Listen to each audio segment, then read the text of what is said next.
Have you ever loved someone so much that losing them feels like losing yourself? I never thought my own son would grow up one day and act like I never mattered. But what hurt the most wasn't the silence, it was the reason behind it.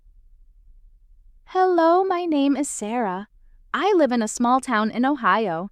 Life wasn't perfect, but it was enough. I had my husband, Daniel, and my son, Jake. Jake was my world. Every morning I made his breakfast, packed his lunch, and walked him to the school bus. He would always turn back, wave at me, and shout, "Love you, Mom!" And I'd smile like my whole life depended on that moment. Because honestly, it did. But things started changing when Jake turned 15. At first, it was small. He stopped talking at dinner, started spending more time in his room, always on his phone, always distant. I thought maybe it's just teenage phase. Daniel said, "Give him space." So I did.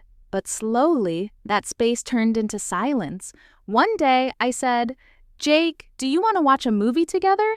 He didn't even look at me. "Busy, Mom." That one word felt heavier than anything. Then came the day I'll never forget. I found out Jake had been skipping school. I was shocked. When I confronted him, he snapped, "Why do you even care?" Those words hit me like a storm. "I'm your mother," I said, and then he said something that broke me completely. Maybe that's the problem. Silence. I couldn't breathe. I didn't understand what I did wrong. Days passed. Jake barely spoke to me. One night, I overheard him talking on the phone. He said, "I just wish things were different. I wish she understood." That hurt, but it also made me realize maybe I never tried to understand him. The next day, I walked into his room, sat down quietly, and said, "Jake, I'm not here to argue. I just want to listen." For the first time in months, he looked at me, and then he cried. Jake told me everything. He felt pressure, school, expectations, life, and most of all, he felt like I only saw him as a perfect son, not a real person. That hit me hard because I realized I was loving him but not understanding him. I hugged him and said, "I'm sorry. I forgot you're growing up." Things didn't change overnight, but slowly we started talking again, watching movies, laughing, healing. One day, he turned back again while leaving for school and said, "Love you, Mom." And this time, it meant more than ever. For a while, things felt better. Jake was smiling again. We were talking, laughing, almost like before, but life doesn't stay perfect for long. One evening, Jake came home late. His eyes looked tired, different. I asked softly, "Everything okay?" He nodded, but didn't say a word.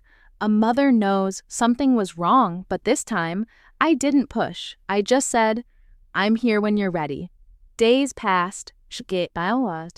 Jake became quiet again, but not angry this time, just lost. One night, Daniel got a call from school. Jake was failing 2 classes.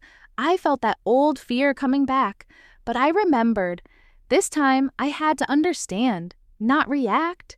So instead of yelling, I knocked on his door, sat beside him, and said, "You don't have to carry everything alone."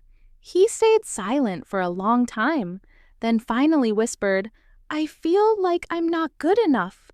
That sentence broke something inside me. That night, I couldn't sleep. I kept thinking, how many times did I unknowingly make him feel this way? All those small things.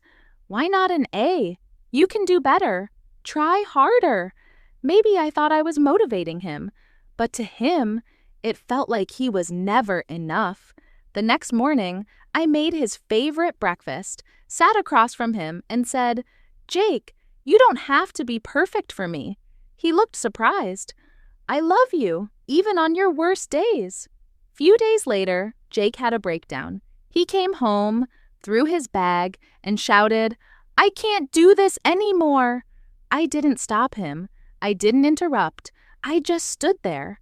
and let him feel everything. Sometimes people don't need advice. They just need space to break. After a while, he sat down, holding his head, and I slowly walked to him, placed my hand on his shoulder.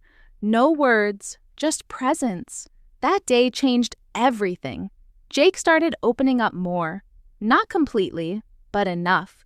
We made small changes, less pressure, more conversations, less expectations, more support. Daniel also stepped in. We became a team again, not just parents, but listeners. Months passed. Jake wasn't perfect, but he was better, happier, more himself. One day, he came home with a small smile. I passed my exams. It wasn't top grades, but it didn't matter because this time he believed in himself, and that was everything.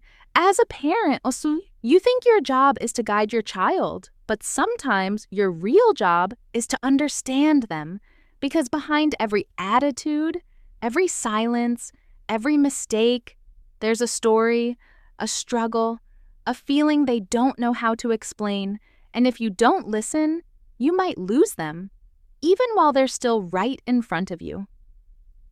A week after Jake,